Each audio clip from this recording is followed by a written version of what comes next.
ہم کریں گے ہر مظلوم کی حمایت۔ السلام علیکم، میں ہوں حرین فاطمہ اور آپ دیکھ رہے ہیں حمایتی نیوز HD چینل۔ نظر ڈالتے ہیں آج کی اہم خبروں پر۔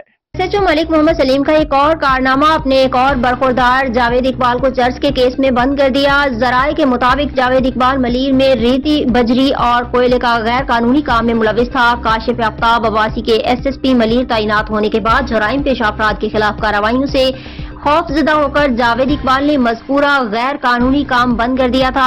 SHO تھانہ شاہ لطیف ٹاؤن ملک محمد کے اصرار پر جاوید اقبال نے کام کرنے پر انکار کیا تو SHO تھانہ شاہ لطیف ٹاؤن ملک محمد سلیم نے انہیں 2 کلو چرس میں بند کرنے کی دھمکی دی، جس پر موصوف نے ملیر کی عدالت سے پروٹیکشن کی اپیل کی۔ پروٹیکشن کی اپیل کے بعد SHO تھانہ شاہ لطیف ٹاؤن ملک محمد سلیم نے جاوید اقبال کو گرفتار کر کے 2 کلو چرس میں بند کر دیا۔ وقار بھٹی کی رپورٹ۔